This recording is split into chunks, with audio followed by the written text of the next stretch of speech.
হ্যাঁ, বর্তমান বিজেপি সরকার কখনোই বলেনি যে তারা কোনো অন্নপূর্ণা ভান্ডারের টাকা পাবে না বা কিছু, কখনোই বলেনি। কিন্তু এরা নিজেরা একজন আশাকর্মী বা আইসিডিএস কর্মী হওয়া সত্ত্বেও এরা নিজেরাই বুঝতে চাইছে না যে এটা এতটা একটা লেন্দি প্রসেস, এটা ব্যাংক অ্যাকাউন্টে টাকাটা ঢুকতে একটা সময় লাগে। গেলবার যখন 25 লক্ষেরও বেশি অ্যাকাউন্টে অন্নপূর্ণা ভান্ডারের টাকা দেওয়া হয়েছে, তখন সেই 25 লক্ষ অ্যাকাউন্টেই টাকা দিতে প্রায় 2 দিন সময় লেগেছিল, এবং এই জুলাই মাসে তো 1 কোটিরও বেশি অ্যাকাউন্টে টাকা প্রদান করা হবে, তাহলে সেটা তো অবশ্যই সময় লাগবে। এবং এই জায়গায় দাঁড়িয়ে নিজেরাই এরা বুঝতে পারছে না, রাস্তায় বেরিয়ে পড়েছে। যাই হোক, সেই সমস্ত আশাকর্মী বা আইসিডিএস কর্মীরা কি বলছে তোমরা আগে শোনো, তারপর আমি বাকিটুকু কথা বলছি। আমাদের আইডি নিয়ে আমাদের নামের পাশে টিকমার্ক দিয়ে জমা করেছে, ভেরিফিকেশন পঞ্চায়েত থেকে হয়েছে, কিন্তু আমাদের কারোর অ্যাকাউন্টে কোনো টাকা আসেনি। আমরা পঞ্চায়েতে এসেছি, পঞ্চায়েতে জিজ্ঞাসা করাতে তারা বলছে আমরা কিছু জানি না, বিডিও অফিসে যান। কিন্তু আমাদের কথা হলো আমরা পঞ্চায়েতে ফোন করে এসেছি, ফোন করে এসে ইঞ্জিনিয়ার সুরজিৎ দা এবং সেক্রেটারি অন্যান্য সবাই কেউ পঞ্চায়েতে নেই, প্রধানরাও পঞ্চায়েতে নেই। এখন আমাদের সব মেয়েদের কথা আপনারা একটু শুনুন। আমরা সবাই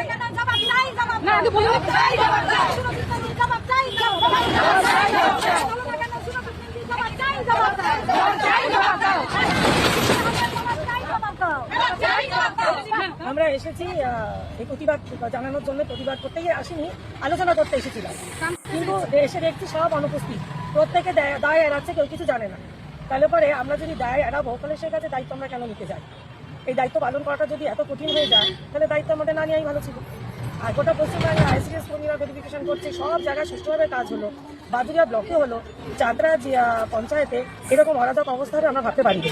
আর যে অন্নপূর্ণা যোজনার কাজের সাথে আইসিডিএস কর্মীরা ওতপ্রোতভাবে জড়িত, আমরা রাত দিন খেটে এই কাজটা তুলে দিয়েছি, সেটা আমাদের মাননীয় মুখ্যমন্ত্রী শুভেন্দু অধিকারী মহাশয় স্বীকার করেছেন এবং অগ্নিমিত্রা পলও স্বীকার করেছেন।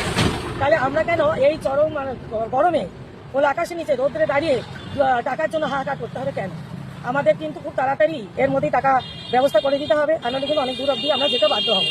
আমরা চাচ্ছি না একটা সোশ্যাল মিডিয়া হোক, আমরা যেখানে এসেছি ইনফরমেশনটা পঞ্চায়েতে থাকছে, আপনারা তাড়াতাড়ি ব্যবস্থা নিন।